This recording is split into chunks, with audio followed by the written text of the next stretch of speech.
Alors je voulais vous parler du vaccin. Ça vous intéresse le vaccin?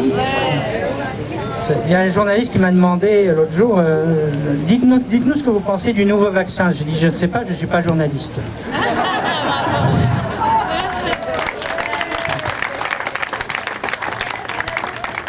Notez-la bien parce qu'elle est bonne. Hein. Ouais, j'en ai quelques-unes comme ça. Je vais vous parler d'altruisme. Vous savez que l'altruisme, c'est le péché culpabilisateur catholique médiéval que les vaccinolâtres, c'est-à-dire les idolâtres du vaccin, nous serinent à longueur de journée. Alors on va faire un tout petit peu d'historique sur les vaccins. On va commencer par les vaccins, les 3 premiers obligatoires. C'était diphtérie, tétanos, polio. Alors, tétanos, c'est une maladie qui n'est pas contagieuse. Pourtant, le vaccin était obligatoire. 1964 pour les 3. Diphtérie, c'est une maladie, une angine au départ, et qui, par le fait de la toxine diphtérique, devient grave, entraîne des paralysies, insuffisance respiratoire, enfin bref, ça peut aller jusqu'au décès. 30 à 40% de décès tout de même. Donc quand on se vaccine pour la diphtérie, c'est pour empêcher la toxine diphtérique d'agir. Ce n'est pas pour empêcher la contagion. Donc ce n'est pas un vaccin altruiste. Comme le tétanos, ce n'est pas un vaccin altruiste. Poliomyélite, pareil. La poliomyélite, la transmission est indirecte par les matières fécales, par les os souillés. Et pour attraper la polio, on attrape la polio comme une grippe. Et puis finalement, on fait des paralysies dans 30 à 40% des cas. Donc c'est une maladie grave qui justifie effectivement l'obligation vaccinale. Mais en aucun cas, c'est une maladie dont la vaccination est altruiste. Donc le terme d'altruisme, représenté, émis par les vaccinolâtres, n'a pas lieu d'être, comme il n'aura pas lieu d'être avec la Covid, on va y venir. Il y a quand même des vaccins altruistes. Lorsque vous vaccinez une jeune fille contre les oreillons, à quoi ça sert?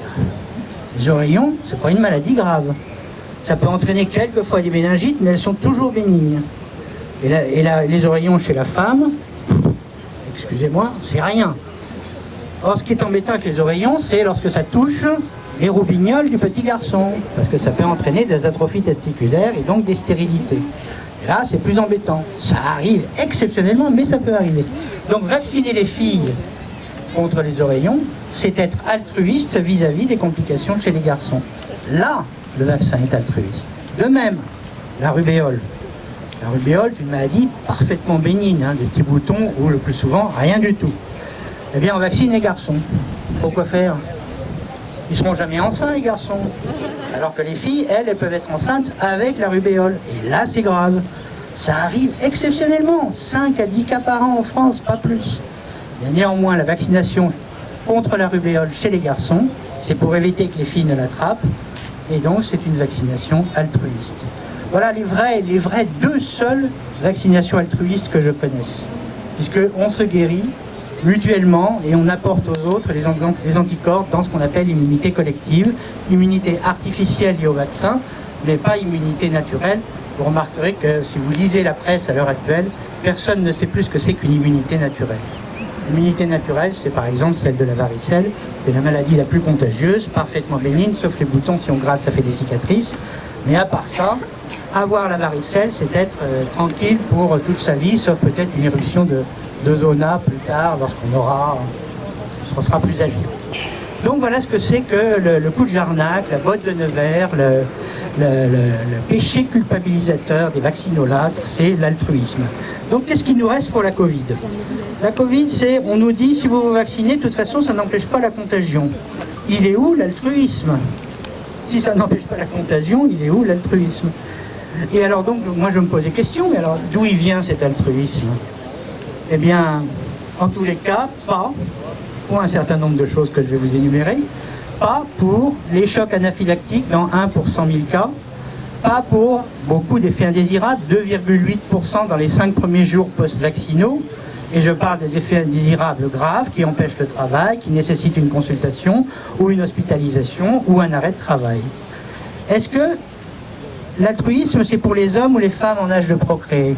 Il se trouve que le vaccin cible une protéine qui s'appelle la protéine Spike, celle avec laquelle le virus s'attache sur les cellules. Cette protéine Spike a une homologie avec une autre protéine naturelle qui s'appelle la syncytine, qui est la protéine de la placentation et de la fusion des gamètes. Vous voyez où je vais en venir? Le risque potentiel de ce vaccin, c'est l'infertilité. Cela n'a pas été étudié. Chez le rat, en phase 1, Vous savez qu'il y a 4 phases, 3 phases avant la mise sur le marché. Actuellement, on est en phase 4. Eh bien, en phase 1, c'est chez l'animal, 5,5% de défaut de nidation chez les rats vaccinés, contre 2% chez les rats non vaccinés. Il n'y a pas eu de statistiques pour ces résultats, donc je ne peux rien dire. Simplement, il y a une différence des chiffres. Pour les laboratoires pharmaceutiques exemptés de remboursement des aléas thérapeutiques, est-ce que c'est altruiste, puisqu'un fonds national de dédommagement a été mis en place?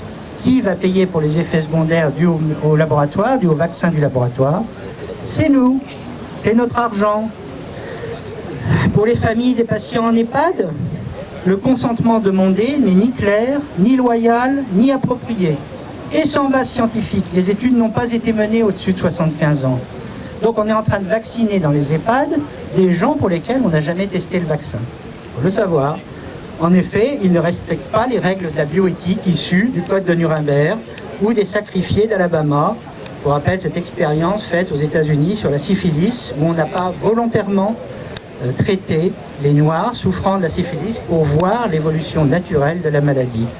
Si, c'était dans les années 60, alors que la syphilis, elle existe en Europe depuis le 19e siècle. Autonomie et respect de la dignité d'une personne, droit de refuser et liberté, ça c'est la loi Kouchner du 4 mars 2002. Bienfaisance et non-malfaisance, ce sont tous ces thèmes, ce qu'on appelle de la charte éthique, tous ces thèmes des principes éthiques, qui ne sont pas respectés. La non-malfaisance, par exemple, n'est pas bien évaluée. On oppose souvent confinement et vaccination, mais on oublie de dire les conséquences sociales, psychologiques, voire même médicales du confinement et des couvre-feux.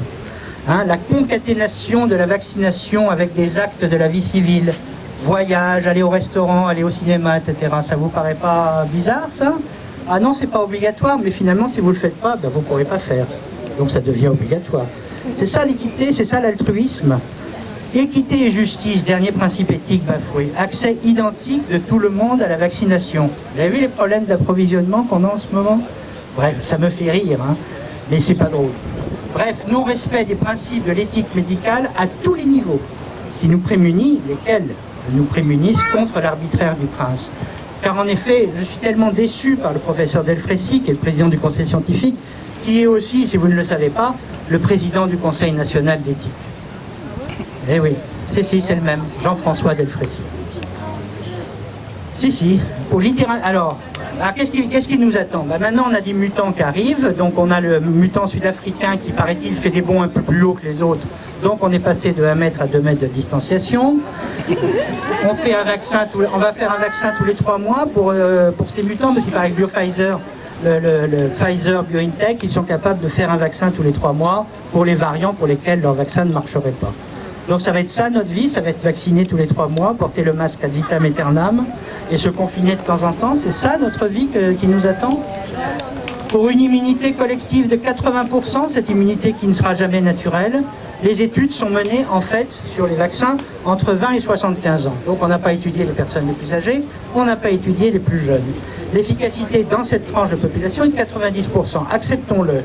Mais en fait moins, car ont été évincés les femmes enceintes, les immunodéprimés, les cancéreux, les plus âgés et donc les plus jeunes.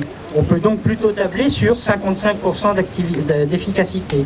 Et si on vaccine les enfants, ça fera un peu plus, 72%.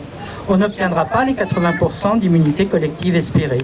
Et d'ailleurs, l'OMS l'a dit il n'y a pas plus tard qu'il y a 15 jours, la vaccination pourrait être de nature à ne pas pouvoir combattre l'épidémie. Il y a peut-être donc d'autres choses à faire. La place des vaccins plus classiques, dernièrement, ce matin, AstraZeneca, refusé en Allemagne pour cause d'inefficacité, 55%. Les Anglais, de toute façon, ne voulaient pas la distribuer, donc voilà, on attend d'autres vaccins. Donc il y a la Johnson & Johnson. On ne veut pas prendre le Sputnik 5, je ne sais pas pourquoi, ni le chinois, ni l'indien. Ça, à mon avis, ça, ce sont des procès d'intention. Alors le collectif Laissez les médecins prescrire, qui soutient notre action, le Réinfo Covid auquel nous essayons d'appartenir et qui ont déjà des correspondants dans l'île, tout ça sont des médecins, des collectifs de médecins qui se battent pour l'autonomie de prescription des médecins, pour une recherche contributive, pour la parole des usagers. Est-ce que jusqu'à présent ça a été sollicité? La réponse est non. Sommes-nous en démocratie sanitaire? Point d'interrogation. La belle blague, point d'exclamation.